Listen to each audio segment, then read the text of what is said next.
Hello, and welcome to Making Creativity Pay, the podcast where we talk to people in creative industries about how they promote and market their work.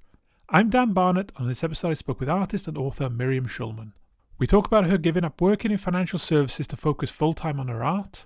We also talk about the process of getting the book Artpreneur made and published, as well as the Inspiration Place podcast, which has just had its 400th episode, and how even the business side of things engages her creativity.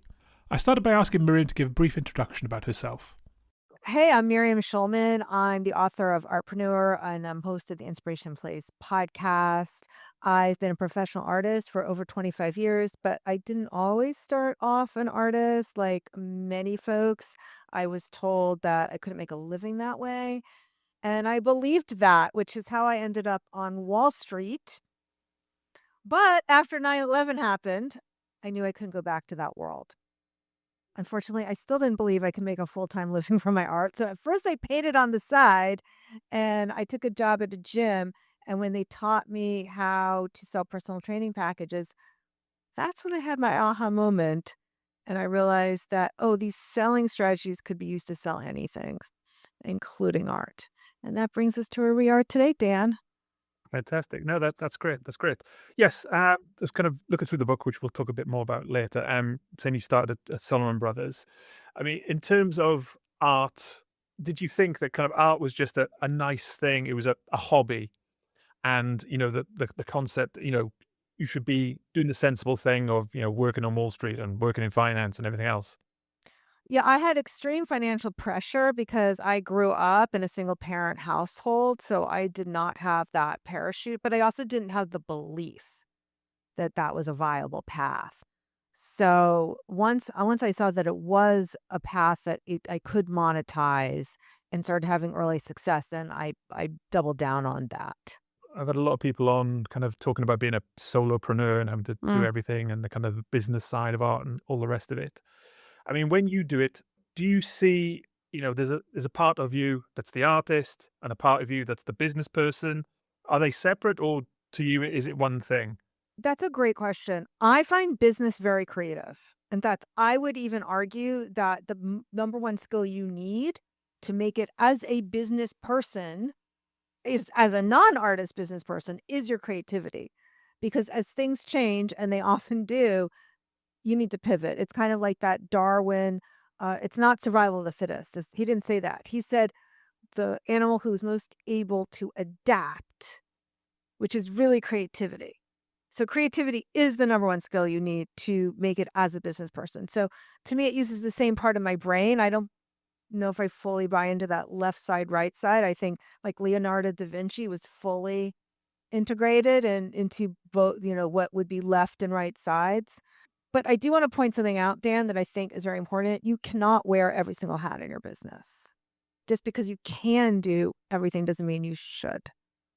So that's a different question, I think. Yeah, absolutely. I mean, actually, that's one of the things I was going to say to you is about, that finding that sweet spot of obviously the more you do yourself, it's one less mouth to feed, and you will know yourself better of how things, but to think you can do everything is crazy. You just can't. You just can't. That I think really held me back the most in my journey. My business didn't start to accelerate until I let go of that idea that just because I can do everything doesn't mean I should. Like when I first started getting summer interns, and I was like, you know what, I need this type of help all year round. And once I started hiring help, I didn't know what to do with them at first. Most people don't. But once you figure that part out, like, okay, well, this is great. Let's get somebody else now. So anything that can be done faster, better, or cheaper by somebody else, and does not need to be done by you, should not be done by you. That's how Yeah. you grow a business. And in terms of kind of getting started, I mean, that I think for anyone, whether you're building a brand, building a business with an art, is that going from 0 to 1 to 5 to 10. I mean, how hard was that at the beginning? So, you kind of quite literally start with a blank canvas. Going from I want to make a career of this, but I've never sold anything. How do you kind of even kind of start to get that momentum? First of all, you do need to be making something that people want. So there is that. I know there is a misconception, especially among artists, that, oh, you're not a real artist if you're making what the market wants. But that is so not true. I mean, Michelangelo, he was chipping away at whatever the Pope told him to. And when the Pope says, well, actually, now I really want you to paint my ceiling, he didn't say, "I don't do that.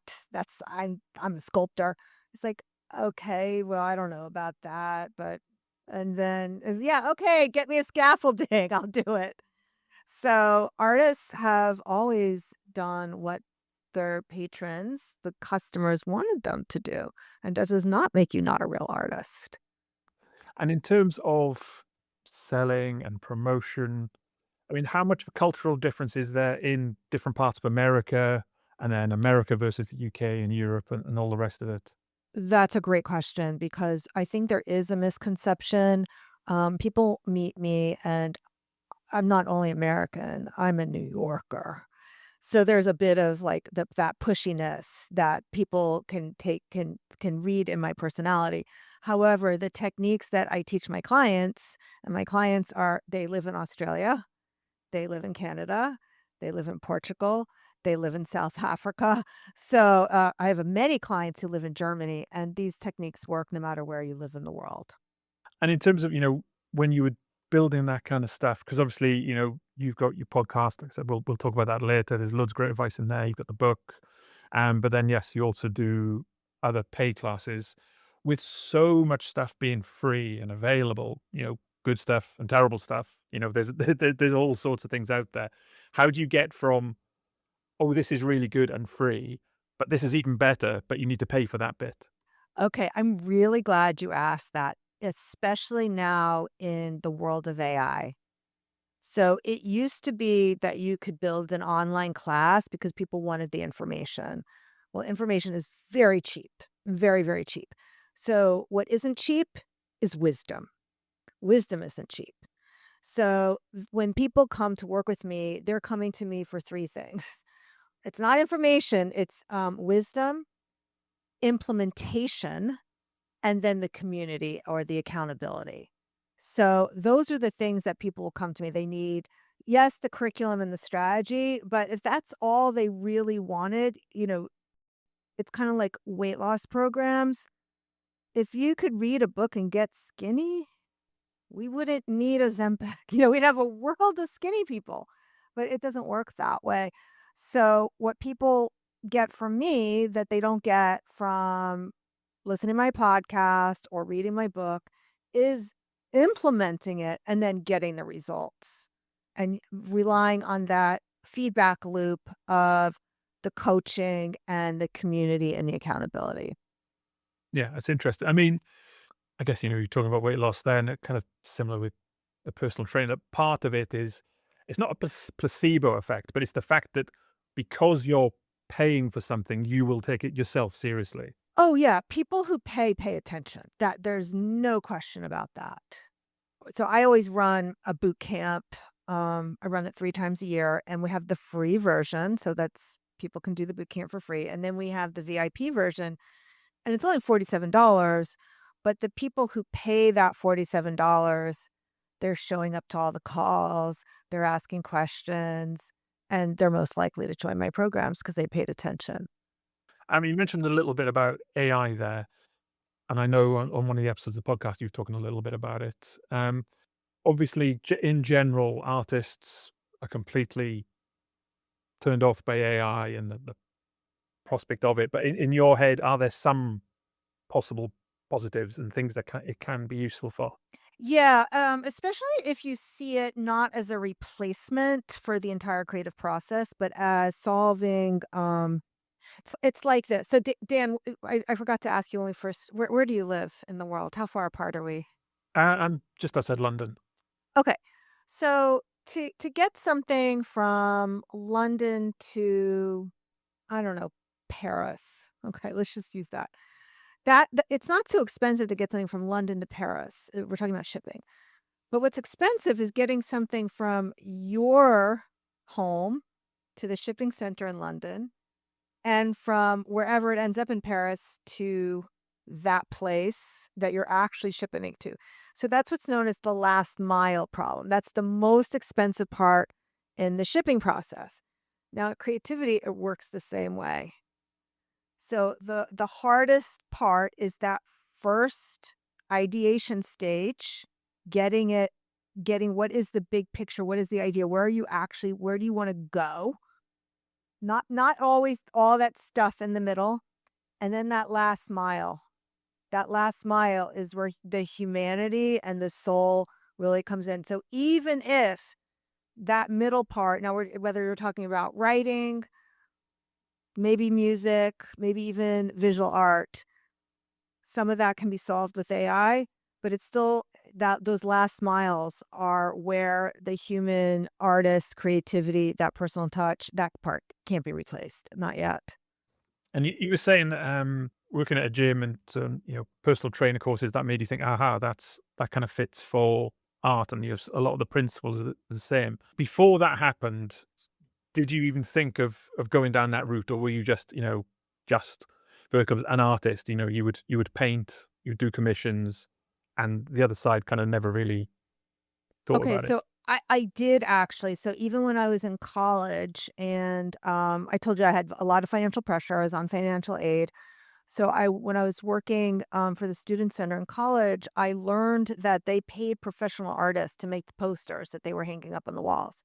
So I went to say, I can do that and you can pay me." So I was accepting money for my art even in college. So I did know that even back then that people would pay money for art. I just didn't know that I could make a living from it. Like, that was the belief part that was missing. And when I walked away from my corporate job after 9/11 happened, and I was painting on the side, I was making money from my art. I just hadn't tapped into, "No, I can do this full time." So, I was already accepting money for commissions and things like that. Yeah, I think one of the things you mentioned in the book and the podcast, it's obviously arguably one of the biggest things is pricing, and how Yeah. you kind of price your art, because art is so subjective, and you can't say, well, this took me 3 hours or this took me 3 weeks, and therefore And that's the nobody difference in price. cares. Nobody cares. Your customer does not care if it takes you 3 years or 3 hours. It's just, do they want it or not, and how much is it worth it to them? Yeah. So, And so yeah. kind of how do you kind of, I think I was looking a bit in the book about, you kind of saying that there was someone you kind of thought was in a similar kind of doing a similar kind of thing for you, and charging 300, so you thought, well, I'll charge 200. And Never a good that idea. but I mean, if you look at that on the outside, that seems perfectly logical. You kind of think, that's you price slightly cheaper than your competitors, but in reality, that's kind of not going to help you in the long term. Well, when you go to hire a contractor, do you hire the cheapest contractor if you needed work done in your home? No, you try and, Never, never. What about dentistry? Well, yeah, you don't go some cheap people there. do. They go down to Mexico. And I also hear people are going to Turkey to like get tummy tucks, but they come back with a kidney missing. So, like, yes, you can save money on all these things. But art collectors are luxury buyers, and they're looking for things that are reassuringly expensive. So it's more like buying a bottle of wine. They're not necessarily looking for the average priced wine, the lower average priced wine. They're looking for the best wine that they can afford. No, that makes a lot of sense. Like I said, yes, looking through the book, I mean, how did both, in terms of writing a book and, arguably even more important is kind of getting someone to publish a book. How far along were you when you kind of pitched it to them, or did they kind of come to you relatively early and say, yeah, we love this idea? Great question. Okay. So, like most things in life, things don't come to you. So I talk about this in the book. That's Rapunzel style thinking, that you think the prince is going to come to you and climb up your hair or whatever. So I had the idea for writing the book in 2020. I think my goal that year was to write the book, and by the end of 2020 I decided that was a terrible idea. Had the idea was I should get a publishing contract. So that's what I went for next. And when you're writing a nonfiction book, you do not have to have a completed manuscript. You need a book proposal. How much of this should I be sharing, Dan, with your listeners? The whole No, no, thing? this is the kind of thing I think Okay. that's really All right. interesting. So basically, what a book proposal is, it's really a sales page, a real sales presentation for the publisher about why they should invest in this book, why it's a good idea, who the audience is, and you need to do a lot of market research on it. So it's basically why you. So why Miriam Schulman is the person to write this? Why this idea? Who is this for? What's the market? And they do want samples of your writing. So the samples of the writing, besides what's in the book proposal, the pitch for the book and about yourself, is you need 2 or 3 sample chapters. And then they want a table of contents and they want a brief summary for each chapter of the book. So that's what got presented. Now, before we get to the publisher stage, you normally need an agent. So I sent my book proposal to a few agents, and the agent I have said yes, and she's the one who pitched it to HarperCollins. And so, from beginning to end, how much time do you think it kind of took you to put together? And were you able to kind of do it in blocks, or was it just like a daily struggle for a period of time? Writing is a struggle.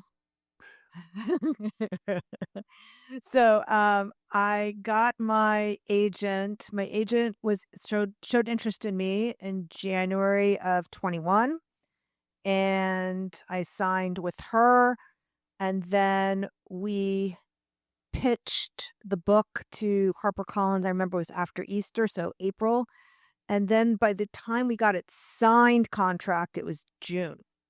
So that could took quite some time to get it, like, signed and get the advance, and that's when my, imposter syndrome kicked in. Like, up until that point, I was like, "Oh, yeah, I can write a book proposal. Oh, yeah, I can get an agent." I didn't know it was hard to get an agent, by the way, which I'm glad I didn't know because I didn't have that belief, nothing it didn't hold me back. So, I had complete belief that I would get an agent, I would get a publisher, but I didn't have the belief I could write the book. I was like, "Oh, yeah, I forgot about this part." So my mantra was tushy in the chair and words on the page.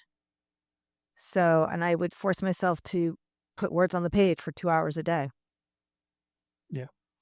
And I mean, how did you find balancing that with everything else in your life? No, Was there was no or was it balance. more No. Yeah, my business took a hit that year for sure because the creativity went into that book instead of into my painting. I mean, it was during the pandemic. So I'm a portrait artist. I really wasn't doing portraits then anyway.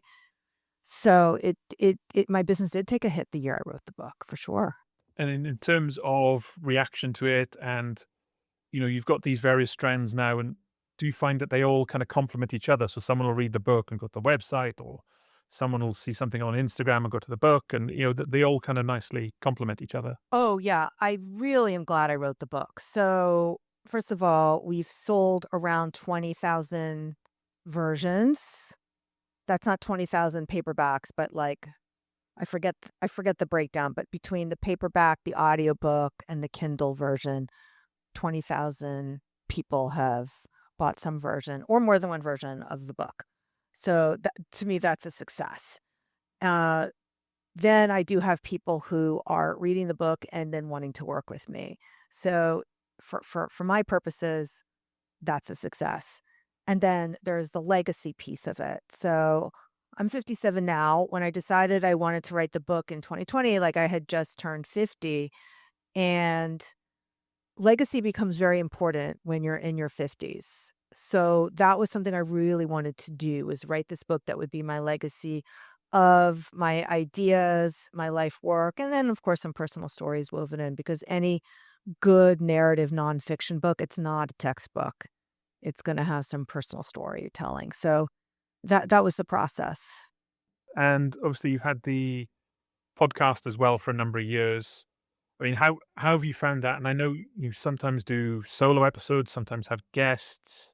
Do you look to kind of strike a balance in that way? Yeah, in the past, I had been alternating between guest and solo content, and when I was writing the book, I focused primarily on guests because there was less preparation involved when I was putting my writing into my book. This year, 2026, I have focused only on solo shows. I think we have maybe 2 guests scheduled so far for 2026, and I'm talking about a schedule that looks through May. So Yeah. that's kind of unusual, but my audience is really responding very well to the solo content that I've been putting out. So I'm probably gonna be sticking to that format more. So it's gonna be Yeah. very rare if I bring a guest on. And in terms of, I mean, I know you've been running it for a while now. How have you found kind of podcasting change, and things seem to be a lot more visual now, and the importance of YouTube for a podcast now, which was never the case a couple of years ago. Yeah, so that was supposed to be the good thing was when I first started podcasting is I didn't have to do hair and makeup and I could do it in my pajamas and I was like reading off of my script that I wrote. So now it's visual, but as somebody who is a visual artist, I am enjoying that creative part of it. And no, I am not editing my own videos, but I am the art director of them. So, like, even right before I came on with you, Dan, and I was just reviewing the most recent version of my video editor's podcast episode and to giving feedback on it. So, Yeah. 'Cause I know in some episodes recently you're talking about, A/B testing your titles, possibly doing thumbnails, titles having to have the main keyword in the first few words of the title, all this kind of stuff. It's kind of interesting that, so much, I kind of find it with a lot of guests, they go into this for art, but they end up being, a business manager, social media manager, and everything else. I mean, you could train your team to do it for you. So I try to train them so that they can be my brain also, but sometimes I still have to. It's a small business, when you have a team as small as mine, 5 people is still a small business and it's only 2 full-time employees. So it's still a small business. So I still have my eyes on a lot more things than a larger company would. But even within that, how easy or difficult did you find that to kind of give over some control to other people? Yeah, it's been a journey. Like I remember when I first let go of the Facebook ads. So now I have the same Facebook ads manager for the last 6 years. So when I first handed it over, I still wanted to control it. I was still in Facebook ads manager checking her stuff. I say occasionally I still go in there and she's like, "What did you do? Why'd you turn off that ad?" Uh, so I was like, "Well, I wasn't sure if you were working this weekend." So you really do need to hand over that control in order to grow your business and put a team around you that you can trust. Yes, definitely. And one of the other things I think you mentioned on a episode recently is LinkedIn, which I kind of thought was interesting about kind of using LinkedIn to sell art. Yes. But I'm telling all my artists to go on LinkedIn. It's like a nice frontier. it's kind of got, I guess, it has that more, for want of a better word, respectable air to it. And so yes, as long as you're presenting yourself in the right way, I guess it's a good group of people to get in front of. I'll have to do it. But yeah, it's kind of interesting that again, it then becomes another business about kind of commenting and Uh, posting and everything else. okay. All right. All right. These aren't all separate businesses. So what I post 3 times a week. I use one platform. The platform I use is only Pult. It distributes is the same thing on all 3 platforms: Instagram, Facebook, LinkedIn, and I schedule it. And I schedule a month of content in 1 day. So I spend 1 day a month scheduling that content. I don't even schedule it myself. I write the content. I give it to my team to schedule it.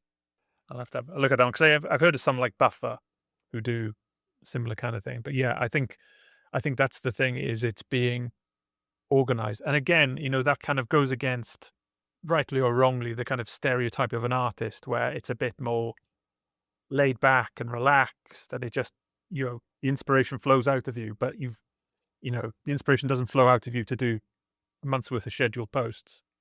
Well, I mean, it's just deciding that this is where your creativity is gonna go for this period of time. It's just like, if you only created art when inspiration was flowing, okay, isn't there a famous Chuck Close quote, like, "Inspiration will find you working," right?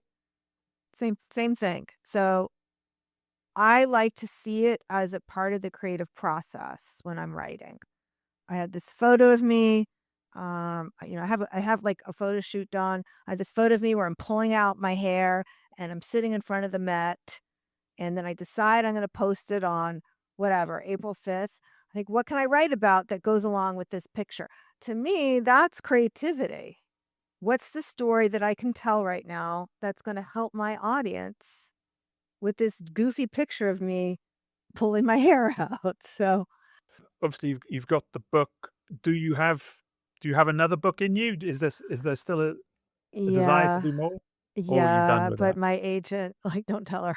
I spoke to, which is like, over a year ago, I sent a book proposal, and then she pitched it to one publisher, and then I decided I didn't wanna write that book, because it it was involving AI and messaging, and AI was moving so quickly that I didn't wanna write a book that would become obsolete by the time it came out.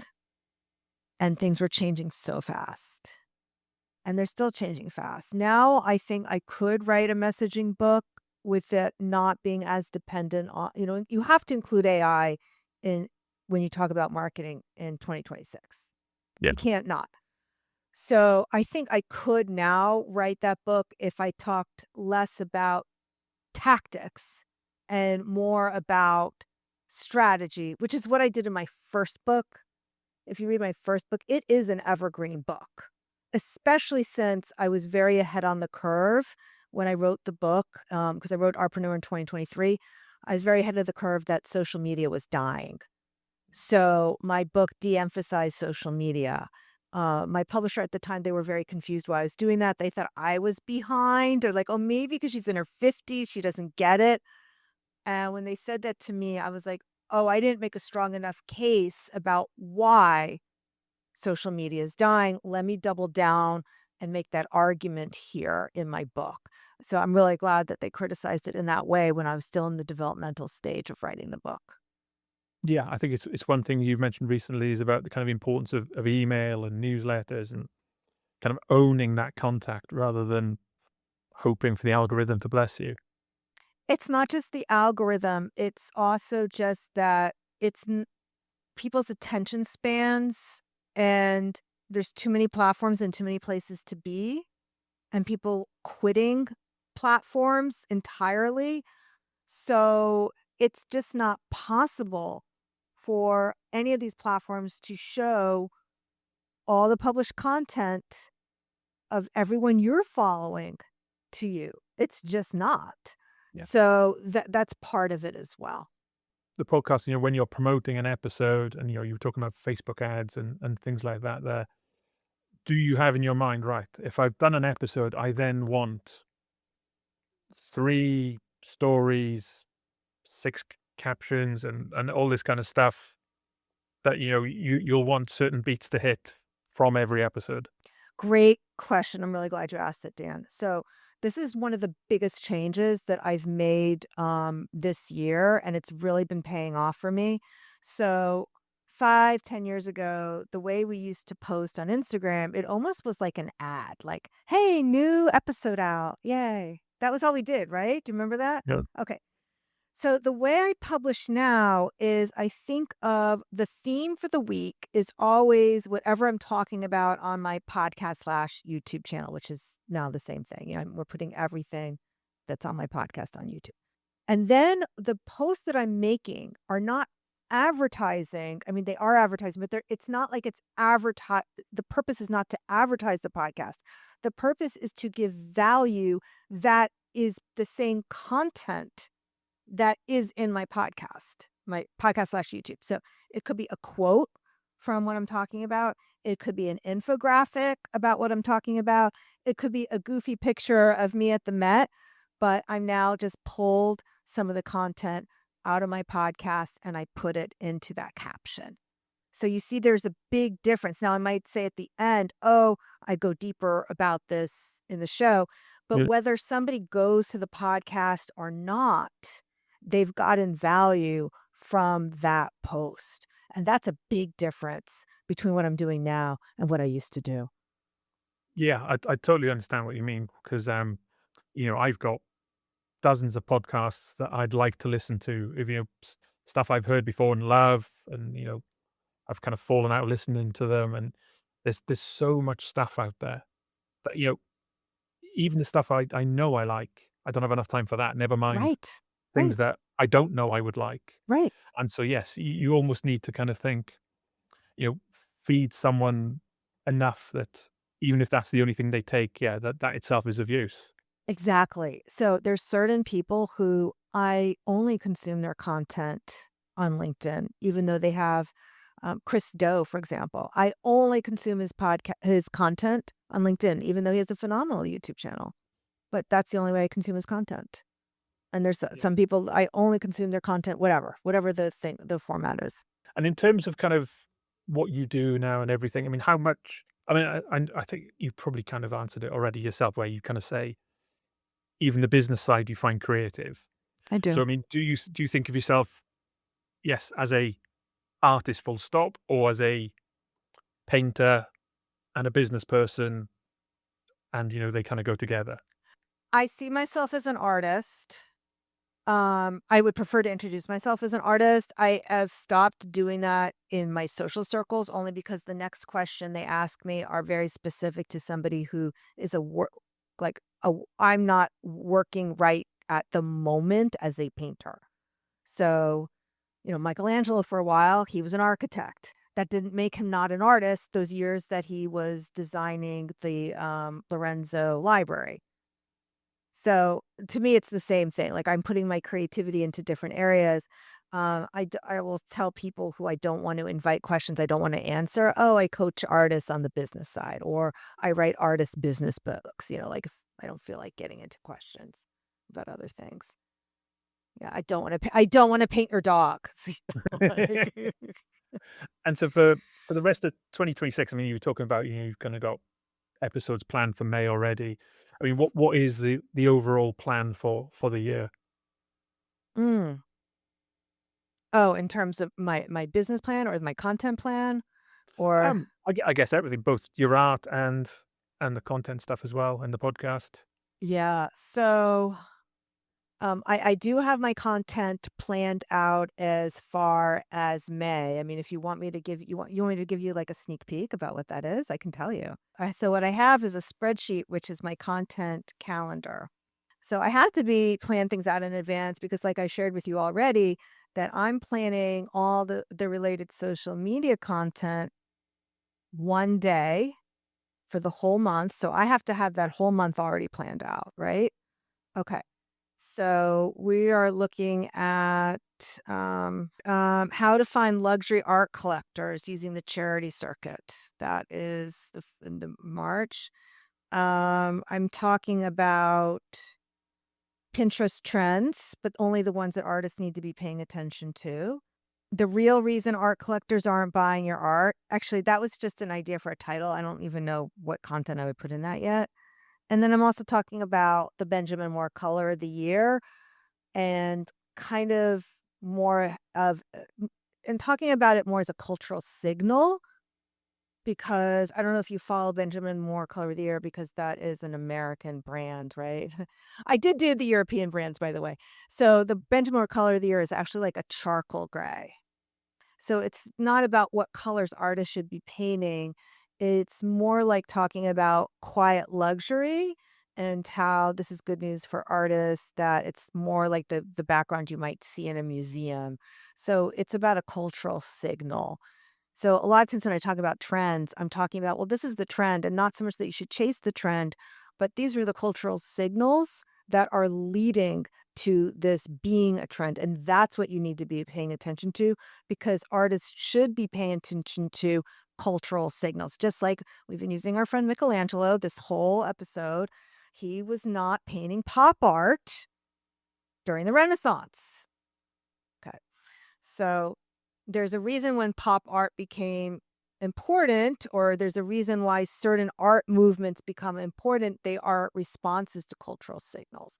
So it's about understanding what the cultural signal is, and then how are you going to respond to that? With that kind of level of organization for episodes, are you always on? Are you always thinking? And something out of nowhere will just kind of pop in and go, that'll be a great one. I'll stick that in for April. Yes, and unfortunately, sometimes it ends up on a scrap of paper that I lose and forget all about. It's like, where are the scraps of paper that with that idea I wrote down? Does that happen to you? It's like, what happened?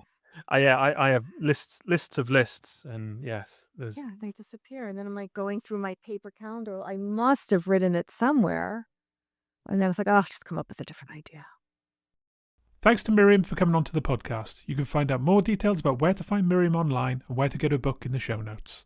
If you enjoyed this, check out our other episodes of a variety of comedians, musicians, authors and others in creative industries talking about trying to make creativity pay. Thanks for listening.